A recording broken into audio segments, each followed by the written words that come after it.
How much does Elon Musk pay in taxes?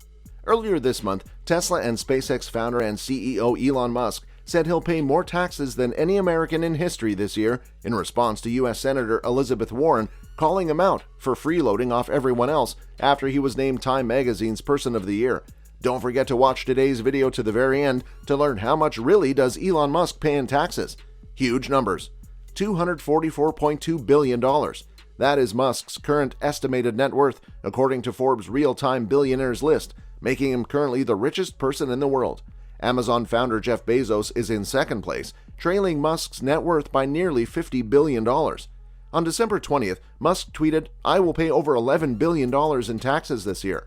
That figure is close to CNBC's $12 billion estimate from earlier that week, and if he keeps his word, it'll be the largest sum Musk has paid so far. Only the IRS knows who has paid the most tax in history, though. Barely paid taxes so far. Like many of the world's wealthiest magnates, Musk has paid next to nothing in taxes so far. He paid no federal income taxes in 2018, a ProPublica investigation revealed. Between 2014 and 2018, when his wealth grew by nearly $14 billion, he paid just $455 million in taxes. While his wealth grew by $13.8 billion, Musk paid no federal income taxes at all in 2018. He also didn't sell any shares of Tesla that year. It's possible he has other sources of income that will raise his 2021 tab, or that he's using business losses from elsewhere in his holdings, a common tactic among the super rich to lower his bill. Musk also sold a half-dozen California mansions this year, which likely produced income subject to taxation. Musk dodged a pricey bullet in October when Senator Ron Wyden introduced a short-lived plan that would have taxed the unrealized capital gains of America's richest people, which Forbes estimates might have cost Musk $29.8 billion. But within days, the plan was replaced by a less drastic measure. Because Musk doesn't currently receive an annual salary from Tesla, and the company doesn't pay out any dividends, Musk probably would have owed Uncle Sam no taxes until he began unloading Tesla shares at an unprecedented pace starting in November. How did he get away with all that? The world's richest man, with a net worth of over $243 billion, does not draw a salary or receive cash bonuses. His wealth is derived from his massive stakes in SpaceX and Tesla, which he has uses as collateral to get loans when he needs them. He doesn't need to pay any tax until those assets are sold or capital gains are otherwise realized. Then why is he paying now? Because he is exercising Tesla stock options that are due to expire in August next year, something the chief of the world's most valuable car company last did in 2016 when he paid at least $593 million in taxes. Musk offloaded stock this year to avoid an even higher tax bill. After conducting a Twitter poll on November 6th, which may or may not have had any bearing on his decision, Musk started offloading stock. He sold more than $13 billion worth through December 13th.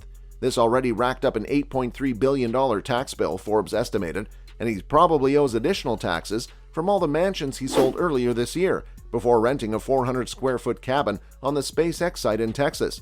If he were to sell all the stock options that expire in August 2022, Musk would be looking at a way bigger $15 billion tax payout this year. Biden increasing taxes on ultra-rich. U.S. President Joe Biden is keen to increase taxes on the ultra-rich, although legislative plans have so far stalled in Congress. Some senators, including Ms. Warren, have backed the idea of taxing not only the income of America's richest citizens, but also the rising value of the assets they hold, like shares. Many of America's wealthiest citizens don't take a directly taxable salary. Instead, they hold their wealth in shares and other investments, then take out loans using those assets as collateral. Mr. Musk responded to Senator Warren's tweet, saying he would be paying more taxes than any American in history this year. Mind-boggling. Columbia University professor and tax expert Robert Willens said that was likely to be a fair comment from Mr. Musk, who had made himself liable for mind-boggling amounts of taxable income in 2020 through exercising stock options that would otherwise have expired and been worthless. Stock options are agreements that the holder can purchase a stock at a set price in the future. The current value of Tesla shares is significantly higher than when Mr. Musk was granted the original stock options, so the value he gains by exercising those options would be considerable and would count as taxable income, added Mr. Willens. Mr. Musk probably felt it would be prudent to generate as much taxable income in 2021 as possible, on the theory that income in 2022 might be taxed at higher rates, he explained. If some of Congress's more radical measures were enacted, That would have had a big impact on Mr. Musk's tax liabilities, Mr. Willens added. The bulk of Mr. Musk's tax payment, to be made next year, will go to federal tax authorities, but the state of California, where Tesla and Mr. Musk have been based until recently, will also claim a portion. Earlier this month, Tesla announced in a U.S. Securities Exchange Corporation filing that it was moving its corporate headquarters to Texas, a plan Mr. Musk had hinted at in media interviews for several months, citing unhappiness with the Californian state government laws and criticizing the high cost of living in Silicon Valley. Texas has more lenient tax rules. It does not collect income tax, in contrast to California, which has the highest income tax rates among U.S. states, according to think tank the Tax Foundation. Over the last few weeks, Mr. Musk has sold around $14 billion of Tesla shares, which Mr. Willens said was likely to be in part in order to generate cash to satisfy his tax liabilities. While the numbers involved in the case of Mr. Musk were exceptional, this was a standard approach for a corporate executive to take to expiring stock options, he added. With that, we end today's video. Consider subscribing to our channel in order to join in next time for more of such interesting content.